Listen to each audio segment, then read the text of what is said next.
Hello guys, dito natin mapapatunayan na mapapakita kung gaano inaalagaan ni Kalinga Edo si Beyonce. Ayan guys, inuubo itong ating Lady Beyonce dito. At tingnan natin kung anong gagawin ni Kalinga Edo dito guys. At nakita niyang inubo itong ating Lady Beyonce. At siguro nakaisip si Kalinga Edo na kailangan ni Lady Beyonce ng tubig. Kaya ayan, umalis siya doon para kumuha ng tubig, guys. Ganyan kaalaga ni Kalinga Edo itong si Lady Beyonce. Ito po ay kuha doon sa birthday ni Kalinga Prab, guys, na hindi inaasahang makunan ng video. At salamat na lang doon sa nag-video, at nakita natin tong pag-aalaga ni Kalinga Edo kay Beyonce. Diba guys, ayan, iniabot na yung tubig at uminom na itong ating Lady Beyonce. Ganyan kaalaga ni Kalinga Edo itong ating Lady Beyonce. Guys, ewan ba naman sa mga buzzers kung ano-ano na lang masabi kay Kalinga Edo.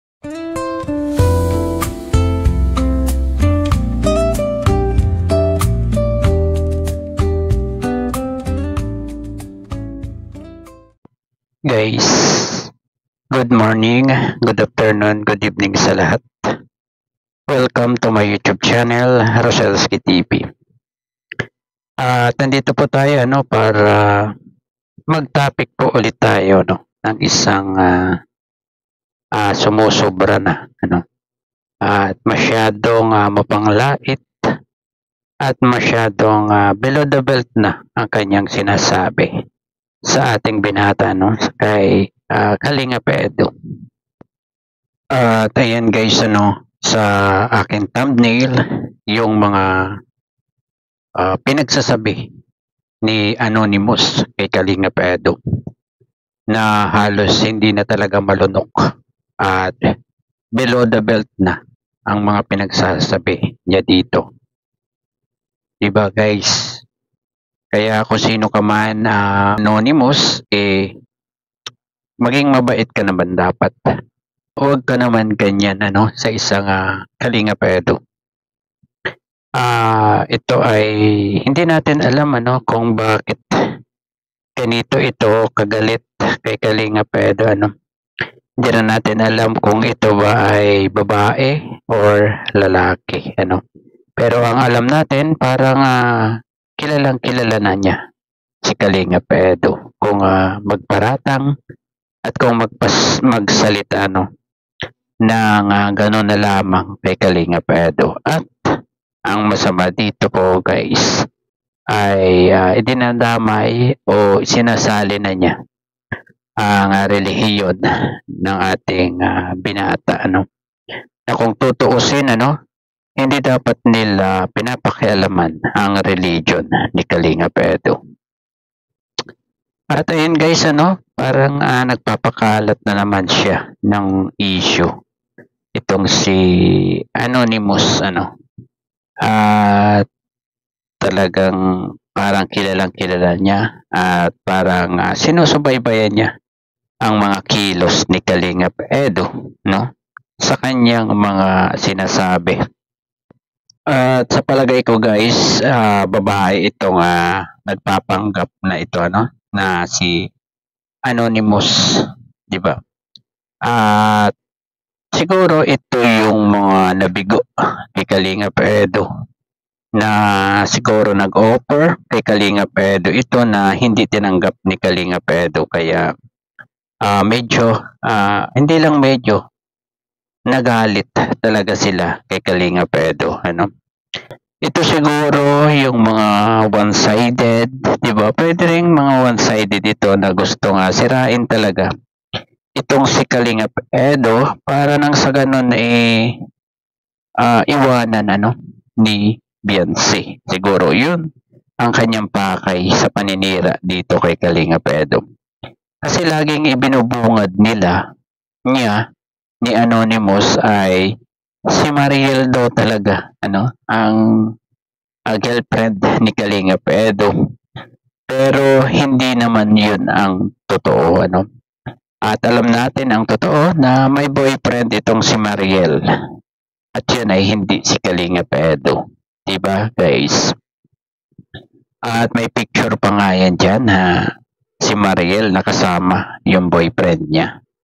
At ito lang talagang si Anonymous na ito ang talagang pinipilit na si Mariel daw ang girlfriend ni Kalingap Edo.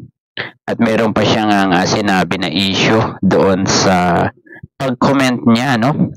Doon sa premiere ni Kuya Val nung isang araw, guys, na ayun, siguro yung mga nandun ay alam yung pinagsasabi nitong si Anonymous na to, no? Bakit hindi ka magpakilala kung talagang kilala mo at alam mo ang lahat kay Kalingap Edo, di ba? Bakit hindi ka mag-send o magpakita ng mga resibo dyan sa mga sinasabi mo? Kailangan namin yang resibo, para siguro makakapag-isip kami kung maniniwala sa iyo o hindi, di ba? Pero hindi totally maniniwala, kung may ibibigay kang resibo kasi pwedeng edited yan, di ba? Siguro kung video yan na malinaw, di ba? Nakitang-kita natin na si Kalingap Edo yung kasama talaga nitong sinasabi mong babae na to, di ba? At alam mo ba, Anonymous, matagal kang nawala nung kasalukuyang nalaman namin kung sino ka, di ba? Tinukoy ka na kung sino ka, Anonymous, at nanahimik ka nun, di ba? Tagal mong nawala, ang tagal mong nanahimik. Akala nga namin hindi ka nababalik na sa ganyang gawain mo, akala namin nagbago ka na. Pero eto ka na naman, siguro hindi mo matanggap yung mga nangyayari ngayon sa EDSI na talagang siguro hanggang dulo na ito, di ba? Kaya ikaw, Anonymous, tumigil ka na sa sasabi ng mga issue ni Kalingap Edo. Huwag mo siyang sirain kasi maganda ang reputasyon yan. Hindi katulad mo na sinungaling na at ma-issue pa, di ba? Grabe ang ginagawa mong paninira kay Kalingap Edo. Kaya lang iniingatan na rin lang natin si Kalingap Edo diyan sa mga pinagsasabi mo, no?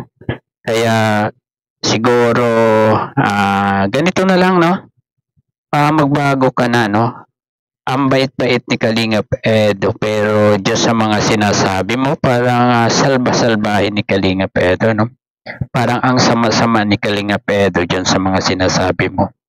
Puro below the belt na ang ginagawa mo.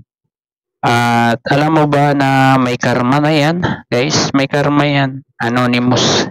Kung sino ka man ay habang maaga pa ay magbago ka na, Huwag mo nang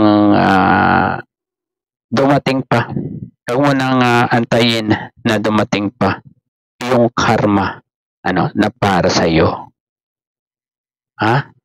Anonymous, kung sino ka man ay magbago ka na para, di ba? Huwag mong sirain si Kalingap Edo. Huwag mong sirain ang EDSI,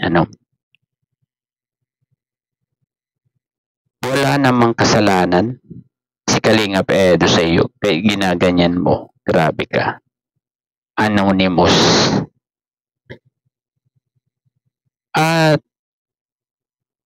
ayun, siguro hanggang dito na lamang po, ang ating konting masasabi dito kay Anonymous, hindi natin siya siguradong kilala pero sa mga sinasabi niya ay parang nahuhulaan na natin kung sino siya, di ba?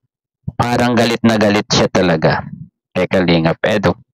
At sino po ba namang magiging suspetsa natin dito, Isa lang naman yung galit na galit kay Kalingap Edo diyan, di ba? At yun ay talaga talagang sisiguraduhin lang natin para sure tayo na kung gagawa ng hakbang ay walang kawala na itong si Anonymous na ito, guys, no? Ayun, hanggang dito na lamang po. Bye-bye. God bless po sa lahat. Peace. Ipagtanggol po natin si Kalinga Edo sa lahat ng mga sumisira sa kanya, guys. Bye-bye. God bless po sa lahat.